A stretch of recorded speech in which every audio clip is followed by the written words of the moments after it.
मित्रों, मैं ऐसे प्रदेश से आता हूं जिसका उदाहरण मैंने बचपन से देखा है। हमारे यहां पहले डेयरियां नहीं हुआ करती थी। गांव में पशुपालन बहुत कम लोग करते थे। आज गुजरात में 36 लाख परिवार पशुपालन के व्यवसाय के साथ, मैं व्यवसाय सोच समझ कर बोल रहा हूं, पशुपालन के व्यवसाय के साथ काम कर रहे हैं, पशुपालन के व्यवसाय में काम कर रहे हैं और 60,000 करोड़ रुपया इनकी सालाना टर्नओवर है। ये छोटी महिलाओं ने एक क्रांति की। ये कोऑपरेटिव का चमत्कार है। मेरे राज्य में ढेर सारे कोऑपरेटिव बैंक इतना अच्छा काम किए हैं कि राज्य के हर तीसरे सफल व्यक्ति को पूछिए कि पढ़ाई लिखाई का पैसा कहां से आया, तो कहेगा फलाना कोऑपरेटिव बैंक से लोन लेकर मैं पढ़ा था। तेरा घर कहां से आया, तो वो बताएंगे कि फलाना कोऑपरेटिव बैंक से घर दिया है। पापड़ बनाने वाली कोई स्वरोजगार करने वाली महिला को पूछेंगे कि बहन तुझे 15,000 किसने दिया, तो कोई कोऑपरेटिव बैंक से उसने लिए हैं। हजारों लोगों के, लाखों लोगों के जीवन में, चाहे गाय लेनी हो, भैंस लेनी हो, छोटा सा चिलिंग सेंटर बनाना हो, इसके पास तो कागज ही नहीं है। बाकी सारी बैंकिंग व्यवस्था कागज मांगती है। मैं एक बार अहमदाबाद डिस्ट्रिक्ट कोऑपरेटिव बैंक का चेयरमैन था, तब हमारी वाडज ब्रांच में मेरी विजिट थी। तब एक बहन थोड़ा हमारे लोगों से गुस्से से संवाद कर रही थी। मैंने बुलाया, मैं कहा बहन जी क्या प्रॉब्लम है? कि मुझे मिक्सचर और वॉशिंग मशीन की लोन चाहिए और ये लोग देते नहीं है। मैंने मैनेजर को बुलाया कि भाई क्या प्रॉब्लम है? तो उसने कहा साहब उसके पास कागज ही नहीं है। तो उसने कहा मेरे पास कागज होता तो मैं तेरी बैंक में क्यों आती, एसबीआई से न ले लेती लोन। और फिर हमने एक योजना बनाई थी, कागज बगैर की लोन की योजना, 1 लाख तक की। और मैं आपको बताना चाहता हूं, मैं अभी एक फंक्शन में जाने वाला था, जा नहीं पाया। वहां भाषण के लिए मैंने डेटा मंगाया कि वो 1 लाख तक की कागज बगैर की लोन का क्या हुआ। उसमें 99.80% लोगों ने पूरा पैसा वापस दिया है, 0 एनपी। और किसी बच्चे को इसमें से लैपटॉप मिल गया, किसी के घर में वॉशिंग मशीन आ गया, किसी के घर में स्कूटी आ गई बच्चे को स्कूल जाने के लिए। ढेर सारी व्यवस्था मानवता के साथ एक कोऑपरेटिव सेक्टर ने करी है और मोदी जी ने इसको आगे बढ़ाने का निर्णय किया है। कई ऐसे अद्भुत काम ये 2 साल के अंदर हुए हैं। सभी लोग मानते थे कि सहारा समूह में जो पैसा डूबा है वो नहीं आएगा।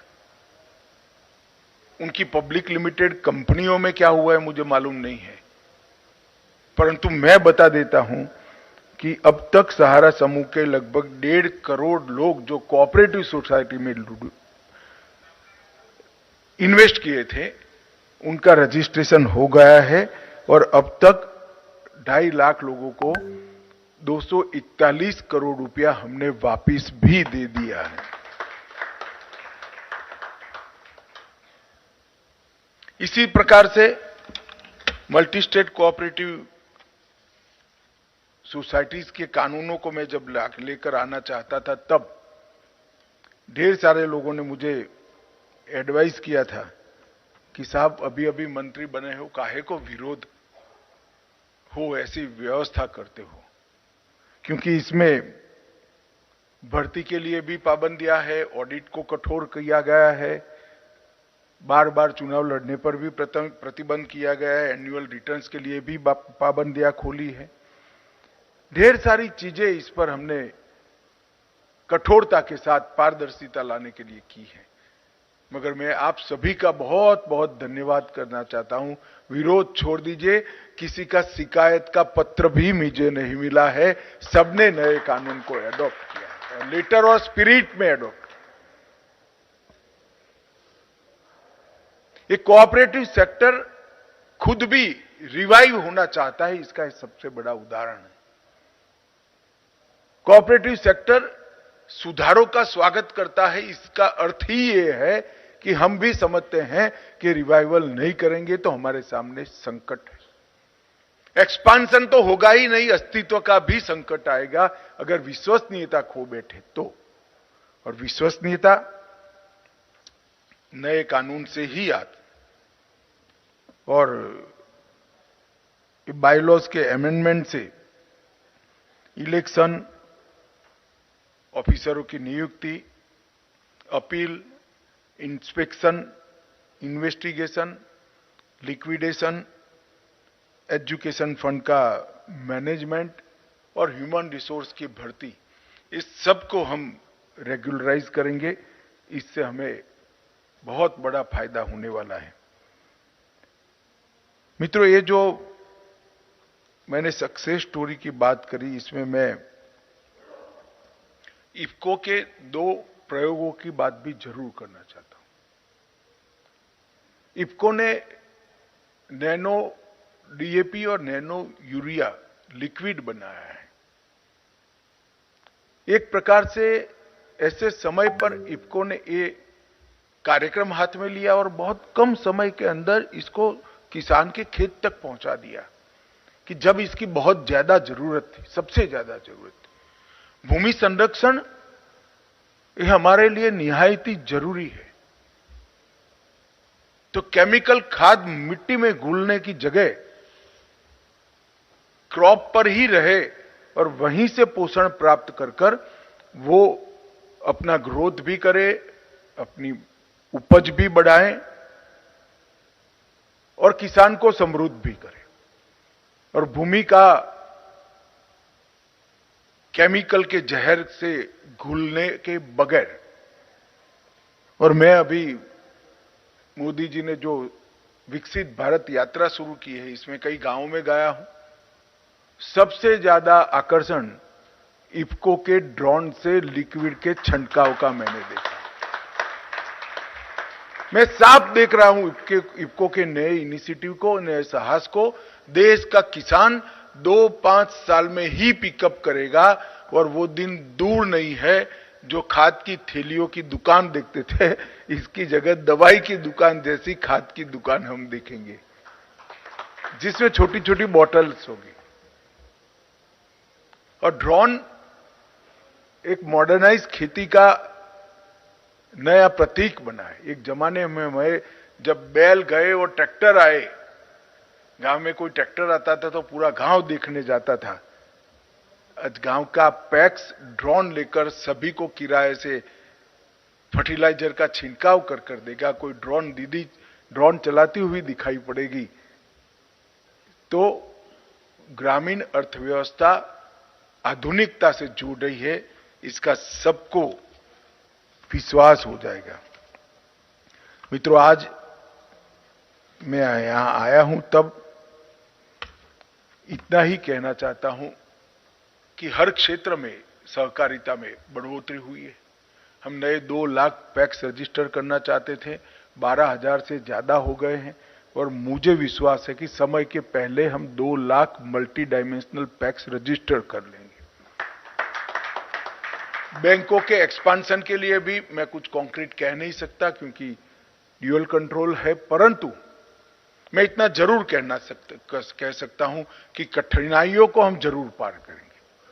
कोऑपरेटिव बैंक्स का, अर्बन बैंकों का एक्सपांशन भी करेंगे।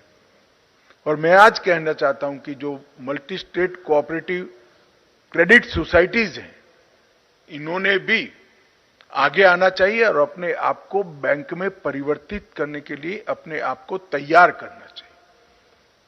नंबर ऑफ बैंक्स बढ़ाना बहुत जरूरी है। और मैं सिर्फ कुछ आंकड़े आप लोगों की संज्ञान के लिए कहना चाहता हूं कि 2020 में मल्टी स्टेट कोऑपरेटिव सोसाइटियों का रजिस्ट्रेशन 10 हुआ था। मैं फिर से आंकड़ा बोलता हूं, 10। और 2023 में 102 नए multi state cooperative society register हुए, मतलब 10 गुना बढ़ा है। ये परिवर्तन को हमें ज्यादा गति देनी है। और ज्यादा से ज्यादा बैंक मल्टी स्टेट बने, ज्यादा से ज्यादा multi state cooperative societies bank में कन्वर्ट हो, ज्यादा से ज्यादा क्रेडिट सोसाइटी भले एक स्टेट में चलती हो वो बैंक में कन्वर्ट हो। इस दिशा में हमने आगे बढ़ना चाहिए। महत्वाकांक्षा के साथ आप अपनी सोसाइटी का लक्ष्य तय करिए, निश्चित रूप से वो सिद्ध होगा, उसका मुझे विश्वास है। आज आपको सपोर्ट सिस्टम पूरी तैयार करने के लिए सीआरसीएस का कार्यालय का उद्घाटन हुआ है और मुझे भरोसा है कि इससे आपके कामकाज के अंदर बहुत सरलता होगी, समय भी बचेगा, समय पर मार्गदर्शन मिलेगा, कानून की समझ भी वो आपको ढंग से दे पाएंगे और आपकी कोऑपरेटिव के साथ संवाद से आगे कैसे बढ़ना इसका रास्ता भी इसी से निकलेगा।